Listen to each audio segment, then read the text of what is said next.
Wade, thank you for joining me. Thanks for having me. Tell me, who is Wade Eastwood? Who is Wade Eastwood? Well, that's a big question. I think Wade Eastwood's a frustrated racing driver turned stuntman, stunt coordinator, and now director. Pretty much sums it up. I love that.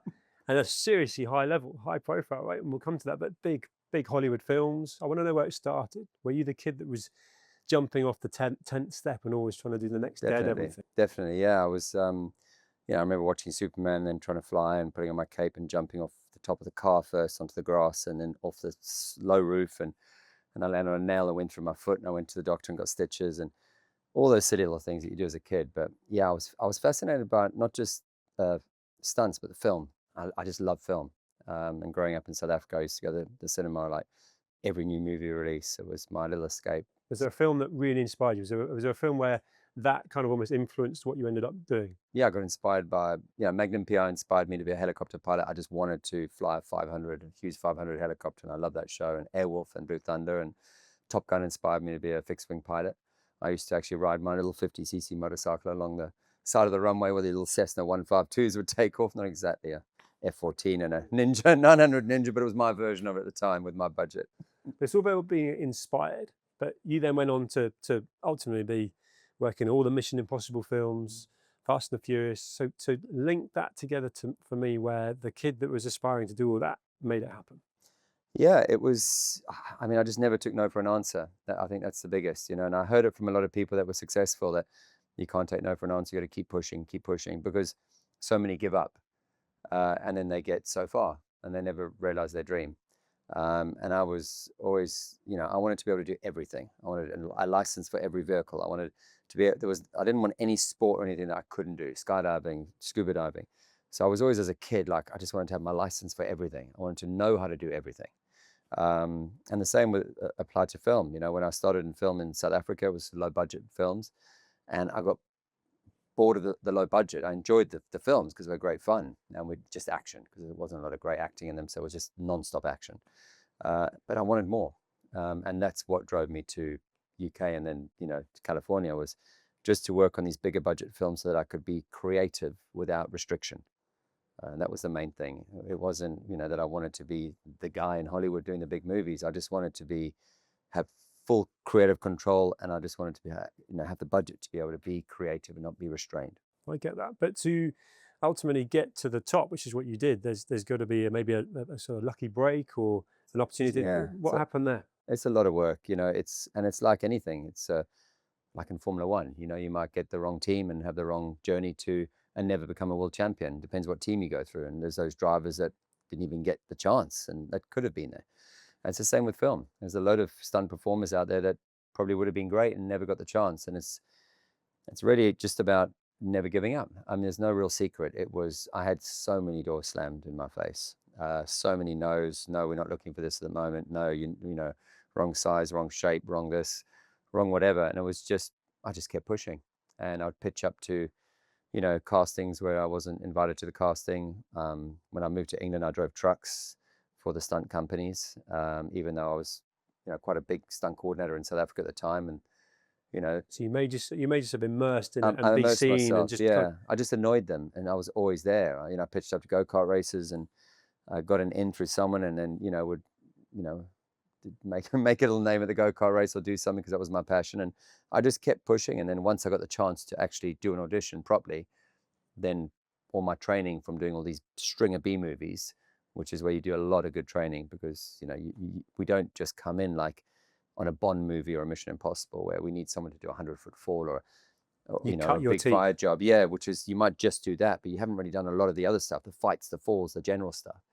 And because that's all I was doing, when it came to doing the general stuff, my level was quite high. So then I impressed, and then I got work. And I only targeted the best.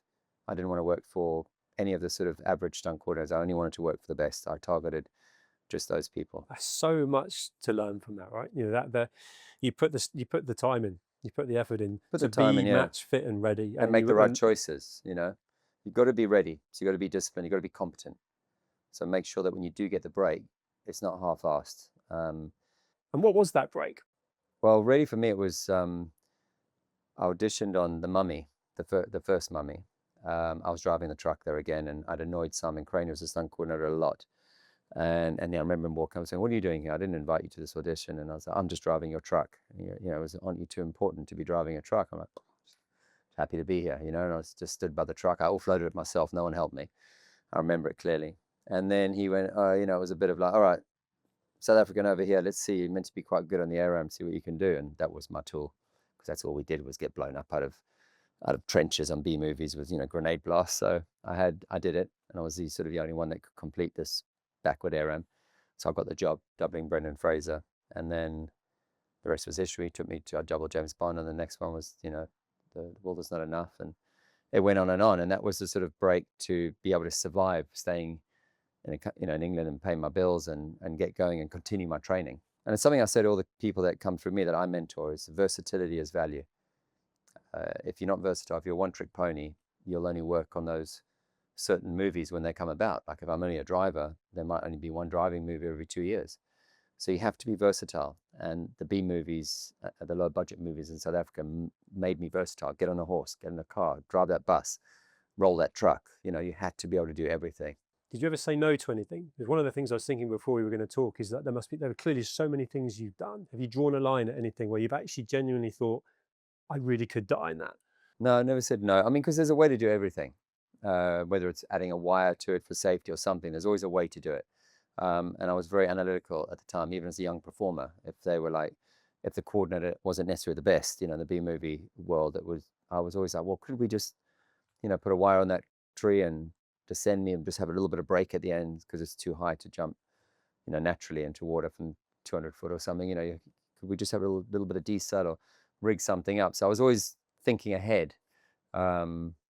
And yeah, I think that's interesting, because there could be a perception of someone that does these daredevil stunts as being kind of high risk and putting yourself in danger. But the instant I asked you that, you were very, I could see it was a calculation. No, there's a huge amount of thought and engineering and creativity that goes into this to then execute it. There's a big difference between a daredevil and a stuntman or stunt performer. A daredevil will just do it, jump off a bridge into water and hope that there's no spike sticking up underwater or a low log that's been washed down the river and you impale yourself. A stunt performer will dive in the water with goggles and search the bottom, make sure it's safe, check the depth, then go up and do the jump. It's the same jump. Visually, it looks the same, except you don't die or hurt yourself. Have you had a whole near moment of kind of looking death in the face where it's gone wrong? I have. I've looked death in the face for sure twice, but both were in my personal life, doing my sports. Nothing to do with film. No. I guess the dopamine hit, if you like, the adrenaline you get from what was work for you, and what is work for you, stunt and kind of daredevil stuff. There's a big part of that for you in your personal life, and I think that's a good link to Tom Cruise. He's clearly passionate about doing as many of the stunts as he can, if you like. All the stunts, yeah. So what's that conversation? Because I'm interested in two things: how you almost sort of decide when he does and when someone else does it for him, and also kind of the fun you guys must have outside of the role. Yeah, so that goes back to what I was saying earlier about everything. You've got to be competent. So no one else ever does stunts for Tom. So he does 100% of his own stunts because he's competent enough to do them. So he enjoys doing it. So he wants to learn. So everything we do, he applies himself, whether it's, breath holds underwater or speed flying or base jumping. I set up a training program and he trains. And he trains until there's no one better on the planet to do it, because he can obviously also act as the character. That brings out the mentoring in you as well, doesn't it? Because I can tell you really like helping people. I love seeing people do well. If you've got a dedicated student, I imagine he is formidable. He's an amazing student because he's so talented and he's such an athlete. And he listens and he does, and he wants to then do even better. So he's not happy with learning something and, okay, 100% is learning it. That's it. That's where I'm going to be. No, I've learned it. Now I want to master it even more. And so he doesn't just do it for the movie. So when we go on holidays and weekends, we're not sitting by a pool, sipping margaritas. We're training. We're in the mountains. We're speed flying, base jumping. So we just non-stop, which is my kind of holiday anyway. And who sets the itinerary? Is he prompting? Because I'm thinking you're going to enjoy this, right? And it's hard. It's training. But no, we just prompt each other. He's like, is there any win? Is this good? Is that good? Is the weather good here? And I'm like, Spain's out. Norway's in. France is out, this is in, and Let's we go, just go, go. and we just go. He's like, you know, when he's got time, because he's a busy guy. But I just love it, because if I'm doing something every day, I'm happy. Yeah, I can see that. I mentioned that word trust. You're a husband and you're a dad, and a lot of what you've been involved in has at times been dangerous. And even in your spare time, you're not sat around the pool, you're off on another adventure. How do you manage that? You know, I take my family everywhere with me. Difficult when your kids grow up a little bit. You know, daughter's now 16, so school friends and sport, and I want to give stability, which is why I've been working a lot in the UK to try and keep a bit of stability. Otherwise, it's, you know, selfish. We just travel like a wild circus around the world and expect the family to tag along. My wife trains all the actors. She's a sort of celebrity trainer, if you like, and does all their food and nutrition. So we work together. She makes them strong and healthy, and I train them with their once they're strong and healthy. Perfect collaboration. So yeah, so she's got a, you know, Sam Eastwood training. She's got a training program, and she gets on really well with them all, and it's a great collaboration, and it works very well for us. But I made a decision to just never leave my family for more than two to 3 weeks, depending, unless I'm up a mountain somewhere and no one can come. We're an isolated small crew, which is quite rare. Within 2 weeks, and now I don't travel without traveling with my family. Has your daughter ever said to you, Dad, I want to be a stunt person? No, she plays like junior lacrosse, UK development squad and stuff. She's quite sporty, but she's a good balance of both of us. She's, you know, girly girl, and she's sporty. She's a bit of a mix. Very switched on, very switched on. So that's what I keep trying to make sure she is. Oh, I'm smiling because I was imagining that whole, like, you know, if she ever said that at any age, you'd be like, oh, you know, this comes with a I lot don't of mind. risk, and it flips the whole risk profile. Yeah, I of don't it. I don't mind. mind me doing it, but not you. No, as long as she trains and is competent. Like, I'm pushing her to speed fly and do other stuff. As long as she trains and she's competent, she doesn't try and shortcut something, doesn't try and fly or jump or do anything for YouTube fame, you know, to try and get a video out there or do something, because I see so many accidents in my sporting life with that. You got to do these sports for yourself. Get competent, train, get really, really competent, and then you won't have accidents. There's a lot to learn from that. Is there one kind of movie or one particular stunt that stands out for you as a favorite?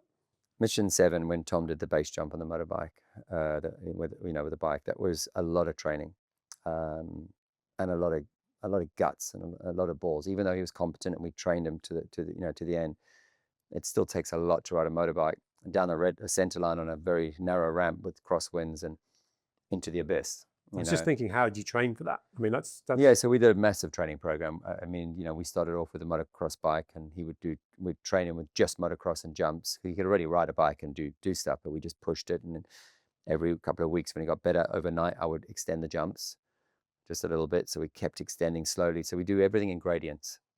So we're not throwing him in at the deep end. And while that's happening, we're doing the skydiving, which he's a skydiver anyway, very, you know, established skydiver. But we started working on tracking and unstable exits, and then getting back into a perfect track. A lot of body awareness. So it was motocross, skydiving, and then off the skid of the helicopter at the speed the bike would be going, tracking, disturbing him, tracking with camera. And we just kept months and months of this. And then I set up a big rig with wires where he could actually ride the bike off the exact same ramp, but the bike would fall into boxes, and we'd catch him on wires. So he could get the right form in the air and how long he could hold the bike, and more importantly, it's how the camera can capture him doing it. If this was a lot of other movies, it would be Tom Cruise rides past camera, cut to stunt double doing a stunt, you know. Maybe a really bad wind tunnel shot of an actor, like with fans blowing him as he foils and talks, which is, you know, we've all seen before, but not with Tom. We won't do that. So we need to capture it. So to get cameras that close, we need to know the exact trajectory, exactly what's happening. So we do months and months of flying drones and helicopters close by and know exactly what his arc is within a meter every single time at that speed in those conditions. And then I just packed the ramp up and built it in Norway. So much effort and work, and probably a massive team behind all that. Massive team. The film industry, you're only as good as your team. Why is there no Oscar award for stunts? Apparently it's coming. I heard. I don't know. Maybe it's one hell of a skill. It's a lot more than, you know, we see the finished. It's the classic tip of the iceberg. We see. Yeah, maybe it's to keep the illusion. I don't know. It's everyone else gets an award. I don't know. Yeah, I really don't know. Apparently it's coming out now, and but you know, I think awards are great, but they're also very political, and I think, you know, I'm not sure it's. I just hope that stunt people don't start doing stunts to get an award. It's like, again, like people Pushing base boundaries jump that go beyond. to get on YouTube and do the YouTube video. You know, it's like, do your job, do it really well, be passionate about it, and reward will come. Don't do it for reward. You mentioned that versatility earlier, which you exude. We are living in a completely kind of evolving time now with AI. I was thinking about this conversation before today, where are we living in a time where these incredible stunts are quite simply not going to need all the engineering, the expertise, because they can all be done through AI? I hope not. You know, I mean, motion capture and things like that have always been around as well, but you need really good performers doing it. So if you've got an actor that wants to, you know, call it in, if you like, and use AI, like sells his face, you think one of these actors gets whatever they get, 50 million a year, and they think, all right, I'll do this movie for 10 million, but it's only going to take a week. I'll sell you the license for my face, and I'll do a little bit of ADR on the microphone for voices, and I can do it at home, and I can do 12 movies a year if I want. So I can make 5 times my income.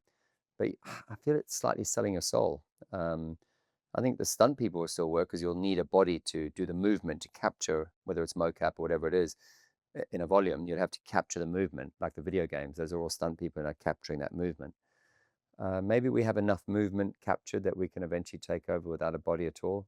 I don't know. I hope audiences, I feel with movies like Maverick, Top Gun Maverick, that I feel personally that audiences have had enough of these massive visual overstimulation movies of these other worlds that don't exist. I think that proved with the amount of money it took that people want a good, strong story, you know, a love story, a happy story. Authenticity. That authenticity and that sort of that 80s, 90s movie feel where you came out the movie house and you felt good about yourself, or you had a, you know, or you felt in a weird place for a week, but it really affected you in some sort of way, rather than just come out and go, I'm fully adrenaline and stimulated for the next hour, and then It's so real. back on my phone swiping because I need more stimulation. And I think we're going slightly more analog. I agree. I'm interested to see how that works, though. And actually, there was a whole, when Maverick was delayed, there was sort of the making of it with the pilots and the actors that were being trained to cope with the G-force, and Yeah. that was fascinating. You know, and actually, there was that whole leads into you wanting to watch the film more rather than just knowing it's all being done through AI. I can't Absolutely. imagine that. And that's the same like when we, you know, subjectively shoot, we stay connected to the character. We don't cut to a big objective wide shot, which you see on YouTube of some stunt double, because now you're like, who am I watching? I don't see any emotion. This is emotion. That's stunts. So, you know, you have to capture emotion. So what are you doing now? So I'm prepping at the moment for my directorial debut. So I'm shooting a movie. Congratulations. Thank you. Yeah, called Mr. We're about to announce the actor this week, so I can't say yet, but he's a very big Hollywood star, and very respected Hollywood star, and he's going to be amazing in this movie. I'm casting the rest of the characters at the moment. We start shooting in January, and that's going to be great fun. So I'm interested to piece the journey together. Was that an ambition that you've had for a while, or was that again just piecing together your sort of almost life's journey? You're really good at pivoting. You're really good at being versatile. Is that something that sort of almost came to you, or is this something that you wanted to do? Yeah, I like challenges. I want to create. I want full creativity. So being a second-year director is great, but I'm shooting someone else's vision, and I want to shoot my vision. Because I've been a fan of film and been doing, you know, the action side of it for 34 years now. So, and I work a lot with actors. I have a lot of actors on my unit and enjoy directing an actor. I really enjoy their craft. I mean, it's like, you know, a really good racing driver, again, to give that comparison. But when you really push an actor, it's incredible what they can do. And I really want to see what these actors can do. And it's a story with a lot of heart, a lot of emotion, and a lot of, you know, current affairs. So it covers everything. It's not just an action movie at all. No, I can tell. Yeah.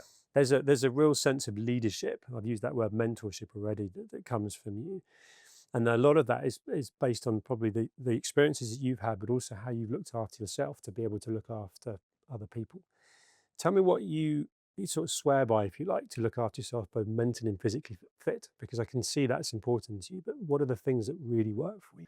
You know, I'm very old school. It's I've spoken to a lot of like high caliber athletes and, you know, big stars that have had you know, issues with things, coming through this tough business. And I was brought up very tough and very old school. My dad's 98, my mom's, 84. So I've got old parents. And they were always just very simple. Nobody owes you anything in life. Have the courage of your convictions and just get on with it. If you moan, they're like, shush, just get on with it. Man up. Yeah. And it was just like, just get on with it. And you didn't have a choice. You come and moan all you want, like, shush, get on with it.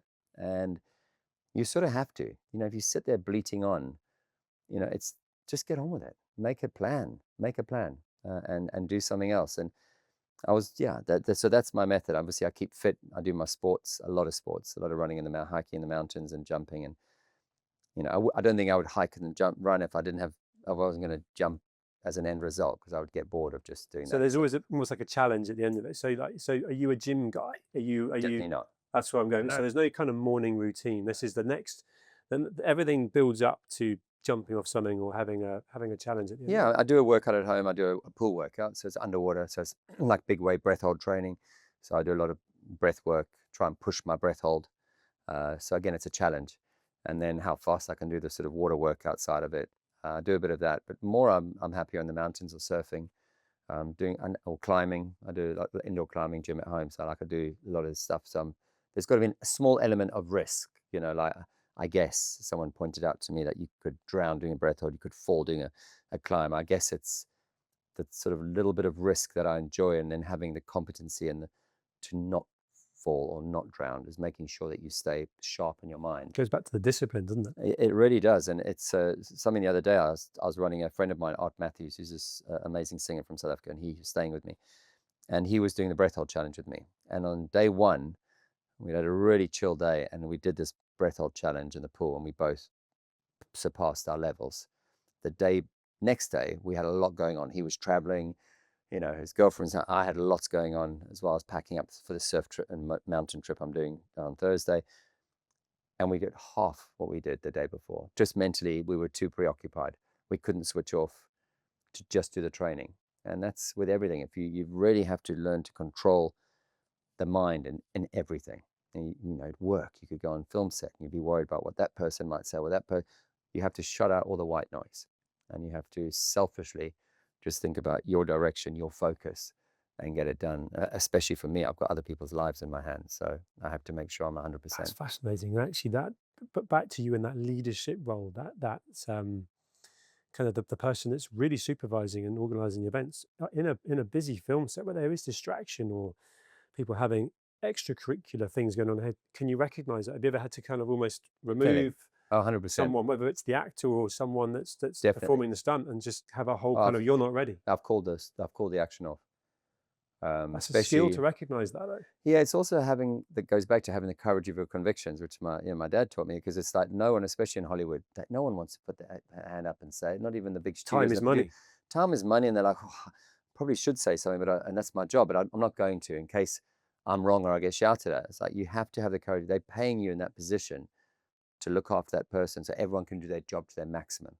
So the actor can be as creative as they want and do their job to the max and push themselves beyond 100%. And we have to push ourselves beyond. Everyone has to push themselves beyond. Otherwise, you're working average, which is not an option in the movies that we do. So they push themselves 100%, relying and trusting that you're watching them 100%. So I do talk up. I'm very vocal. If I see something I don't like, or it's an hour after wrap, we've gone overtime, and we're going to just set up a big stunt, no, definitely not. If we're not 100%, everyone's not well rested, someone had a heavy went late the night before, I pull the plug and it's done. I love that. And I think there's a responsibility that you embrace with that. And actually, I can imagine the Tom Cruises of this world will massively respect you for that, because they know at any one time you've stood up and you've. I mean, I care about people, Yes. actor or otherwise, a stunt person, anyone. It's still a human being. We're still made of flesh, and celebrity status doesn't mean we don't hit the ground and bounce or hurt ourselves. So I just care about the person. They have to be okay. Motor racing. So I missed the Festival of Speed at Goodwood. You were there, yes, charging up the hill in all sorts of cars. So that frustrated racing driver. Yes. Where's the ambition there now? Because you told me, talking off camera, that you joined all the 16-year-olds in Formula 3 and won 5 races and so on. You're clearly very, very skillful driver. What can you still achieve there? What's your goal? Nothing really. I'm too old now. I mean, I could still do GT. I could do Le Mans. I could do a lot of races. It's just, This is the guy that, when he applies himself, oh no, makes stuff happen, though. I 100% believe truly in my heart that I could win any race I entered in the right equipment. Otherwise, I wouldn't I enter mean, it. endurance suits you down to the ground. I You're love right, it. Le Mans. Yeah, I've done a couple Don't of even need endurance a races. co-driver. No, I love it. Even we did a 4-hour stint. We went and I do more, and I said if we had it, I would have done the whole race, 12 hours in one go. I'd love to push my body to that. Yeah, I still believe. You got to believe. No racer goes in believing they're going to get a podium or 10th. You got to go in believing you'd win. So, yeah, if opportunity comes up, I love Goodwood. I love Festival of Speed. I drive for Lanzanti a lot. I've taken all sorts of cars up the hill. I love doing big. I think I lived through my Goodwood experience through your socials. It was Oh, yeah. awesome what you put up there. Yeah, it was amazing. nice. Yeah, Yeah. a bit of drifting with Terry Grant, all that stuff. It's great. I like keeping my hand in. I like teaching a lot. I like coaching. Like I took a friend of mine with Singer and Porsche. I like teaching drifting to the actors, and yeah, it's still fun. I still love it. It's still very natural to me. And yeah, with the right opportunity came up and the right equipment, I don't want to come last. You heard it here. No, not at all. Well, on the basis of the track record of what you've told me, I mean, you can clearly pedal. But that's where I was leaning to. The Le Mans side of things feels like that endurance. I mean, you're made for it. You've got the mindset, you've got the physical fitness. 100%. I'm a FIA fast bronze driver. I'm ready to go. Race license and ready to go. But there's so many other things I could ask you about, but I'm conscious of time. But I want to kind of, with that sort of experience and perspective you've got, with that incredibly diverse career, and then still moving into new passes with the directing role, what advice would you give your younger self? I mean, I think I've been pretty balanced the whole way through my life. And the more I get on in life at a high level, the more I see how unbalanced most people are. Most of them, 99, very rarely are they far too family based. They're mostly far too work driven. And you have to be, because it's cutthroat. You have to be really focused, and you have to, because if you miss a little bit, someone else is in your spot. So it is very much like that. But when you're at work, be 400%. But when you're at home, be 400%. Don't come home tired, exhausted with problems. And when you have got downtime, don't spend that being around your work colleagues. Spend your downtime just escaping. I turn the phone off. I have no phone holidays, no phones allowed. Turn the phone off, go to Fiji little island, go surfing or go camping. I'm 100% with my family. If I have 2 or 3 busy weeks, I'm like, right, this weekend we're going, or, you have to do. So for me, I've always maintained a balance. And I find that I help more people that I'm mentoring. It's not just about the work ethic. It's about having a balance in their life. I love that. And actually, that balance, you can feel that coming from you, where you've obviously got that right. You've put that focus of being present and committed where you need to be. And a lot of people would say that's successful. You yourself and a lot of people you spent a lot of time with have been very successful. Sitting here now, how would you define success? Having time to enjoy the success. I leave on Thursday to go camping, surfing, and speed flying. Having the time, because time is the most precious thing in the world. It doesn't matter how much money you've got. If you haven't got time, you can't enjoy it. So I think just, again, you got to have a balance and you got to have time to do it. If those people say, mañana, I'll do it after the next movie, and the next movie keeps pushing, do it now. Well, you made time for me today to have a chat, which I was looking forward to, and I so enjoyed it. I hope you did. I loved it. Yeah, it was an absolute pleasure. It's Anytime. gone too quick, but wait. Anytime. Yeah, thank you so much. No worries. Enjoyed that.